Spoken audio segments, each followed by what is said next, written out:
तो कहानी की शुरुआत होती है और हम एक स्टैंटनल नाम के आदमी को देखते हैं जो कि एक आदमी की लाश को अपने घर में लाकर आग लगा देता है। इसके बाद हम देखते हैं कि वो अब कार्निवाल में जाता है जहाँ पर वो एक क्लेम नाम के आदमी से मिलता है और ये एक सर्कस का मालिक होता है। अब यहाँ पर हम देखते हैं कि क्लेम सर्कस में आए हुए लोगों के बारे में बताता है जो कि उसमें से एक आदमी बहुत ही खूंखार है। तभी वहाँ के पीछे का पर्दा हटने के बाद हम एक आदमी को देखते हैं जो कोई आम इंसान जैसा नहीं दिख रहा था, बिल्कुल एक जानवर। और वो आदमी क्लेन के द्वारा फेंके गए मुर्गे को कच्चा ही चबा जाता है और ऐसा देखकर वहाँ के दर्शक काफी ज्यादा आश्चर्यचकित हो जाते हैं। अब स्टैंडर्ड वहाँ से जाने लगता है। तभी वहाँ पर उसके पास दो आदमी आते हैं और वो स्टैंडर्ड को वहाँ पर सर्कस में काम करने का आदेश देते हैं, जिस पर स्टैंडर्ड भी हाँ कर देता है। अब हम देखते हैं कि स्टैंडर्ड उनकी तंबुओं को लगाने में उनकी मदद करता है, जिसके बाद क्लेम उसे कुछ पैसे भी देता है। और उसी दौरान उसकी नजर स्टैंडर्ड के रेडियो पर पड़ती है और उसके काफी जिद करने के बाद स्टैंटन अपना रेडियो उसे बेच देता है। अब हम देखते हैं कि स्टैंटन उसके साथ ही रहने लगता है और तभी उसे एक दिन पता चलता है कि उसका पाला हुआ नरभक्षी यानी वो जानवर जैसा दिखने वाला आदमी उसके कैंप से भाग निकला है। अब वो उसे ढूंढने के लिए निकल पड़ता है। अब ये लोग जा रहे होते हैं तभी इनको एक सुरंग से कुछ आवाजें आने लगती है। तब स्टैंटन उस सुरंग के अंदर जाने लगता है और वहां पर उसे वही आदमी बैठा हुआ मिलता है। अब स्टैंटन उसे पकड़ने के लिए उसकी तरफ बढ़ने लगता है, लेकिन वो स्टैंटन को धक्का देकर वहां से भाग निकलता है। लेकिन वहां पर इसी दौरान क्लेम भी आ जाता है और अब ये दोनों मिलकर उसे पकड़कर एक पिंजरे के अंदर बंद कर देते हैं। अब हम देखते हैं कि एक रात स्टैंटन को एक सपना आता है, जिस सपने में वो अपने पिता को देखता है। और यहाँ पर हमें ये भी पता चलता है कि मूवी की शुरुआत में जिस लाश को वो ठिकाने लगा रहा था वो कोई और नहीं बल्कि उसके पिता ही थे। और यहाँ पर इसके फादर काफी ज्यादा नशा किया करते थे, जिसकी वजह से स्टैंटन ने उनका कंबल छीन लिया और उनकी ठंड लगने की वजह से वहीं पर मौत हो गई थी। अब हम देखते हैं कि एक दिन स्टैंटन बाहर कहीं घूम रहा होता है और वहां पर काफी आगे जाने के बाद वो एक औरत से मिलता है और यहाँ पर उसे उसका नाम जीना पता चलता है। दरअसल यहाँ पर हम जान पाते हैं कि जीना लोगों का चेहरा देखकर उनके मन की बातें बता दिया करती थी। तब यहाँ पर जीना अपने पति पीट से स्टैंटन को मिलवाती है, जहाँ पर स्टैंटन को पता चलता है कि असली कलाकारी तो पीट के अंदर है, जीना तो बस उसकी बातों को सबको बताया करती है। अब हम अगले दिन देखते हैं कि जीना वहां पर पहुंच जाती है और स्टेज पर खड़े होकर एक लड़की के बारे में बता रही होती है। और यहाँ पर हम देखते हैं कि असल में उसके स्टेज के नीचे से जीना को उस लड़की के बारे में सब कुछ पीट बता रहा होता है, जो देखकर स्टैंटन पीट से कला सीखने के लिए कहता है।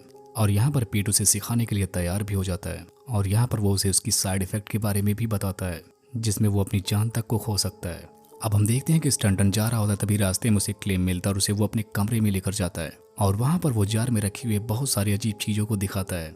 अब उसमें से क्लेम एक जार को उठाता है और उस जार में एक बच्चा होता है, लेकिन उस बच्चे का सर उसके धड़ से काफी ज्यादा बड़ा होता है और यहाँ पर उसके माथे पर एक तीसरी आंख भी होती है। अब स्टैंटन उस बच्चे के बारे में क्लेम से जानने की कोशिश करता है, लेकिन यहाँ पर क्लेम उसे कुछ भी नहीं बताता। अब अगले दिन हमें पता चलता है कि जीना का पति पीट मर चुका है और उसके मरने की खबर किसी को भी नहीं है और उसकी मौत की असली वजह भी नहीं पता चल रही थी।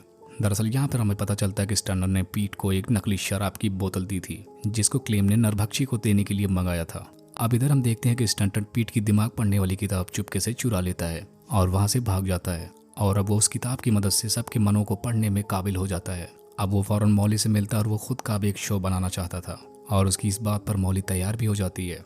अब यहाँ पर हमें कुछ साल बाद का सीन दिखाया जाता है और यहाँ पर हमें दिखाया जाता है कि स्टैंटन एक बहुत ही बड़ा कलाकार बन चुका है और यहाँ पर हम मौली को उसके असिस्टेंट के रूप में देखते हैं। अब हम अगले दिन देखते हैं कि स्टैंटन अपनी कला दिखा ही रहा होता है, तभी भीड़ में से एक महिला निकलती है और उसका नाम लिलित होता है और वह स्टैंटन को उसके बैग के अंदर की चीज को बताने के लिए कहने लगती है, जिस पर स्टैंटन उसके बैग में क्या है ये बात बता देता है और ऐसा सुनकर लिलित काफी ज्यादा प्रभावित हो जाती है, जबकि स्टैंटन सबके सामने उसकी बेइज्जती ही कर रहा था।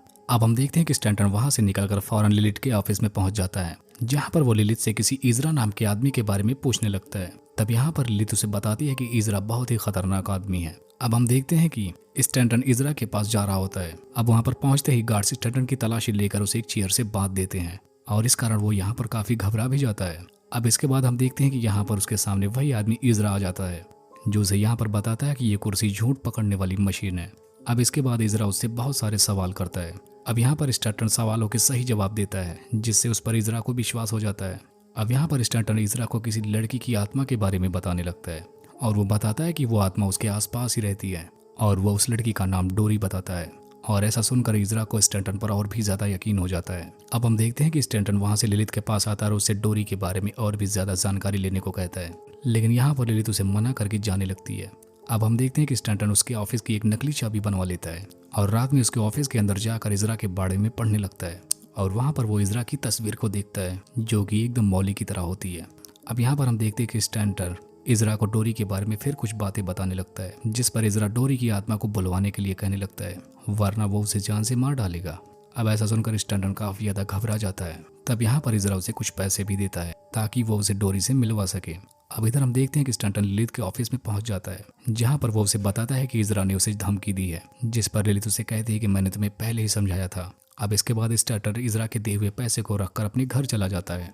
अब यहाँ पर स्टैंटन सारी बातों को मॉली को समझाता है और उसको डोरी बनने के लिए कहने लगता है, और उसके बार बार जिद करने के बाद वो मान जाती है। और तभी वहां पर इजरा का गार्ड आकर स्टैंटन को अपने साथ ले जाने लगता है। अब स्टैंटन के वापस अपने घर आने के बाद उसे मॉली कहीं भी दिखाई नहीं देती, क्योंकि वो घर छोड़कर जा चुकी थी और उसने जाने से पहले एक लेटर वहीं पे छोड़ रखा था, जिसमें ये लिखा होता है कि अब मैं और तुम्हारा साथ नहीं दे सकती।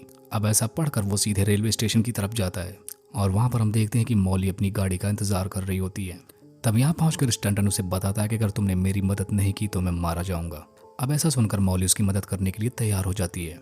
अब यहाँ पर हम देखते हैं कि स्टैंटन मॉली को एकदम डोरी की तरह तैयार करके उसे घर के दरवाजे के पीछे से आने के लिए कहने लगता है। अब यहाँ पर हम देखते हैं कि स्टैंटन इजरा को डोरी की शक्ल याद करने के लिए कहने लगता है और तभी उसे पीछे के रास्ते से डोरी आती हुई दिखाई देती है और ऐसा देखकर इजरा बहुत तेज से रोने लगता है।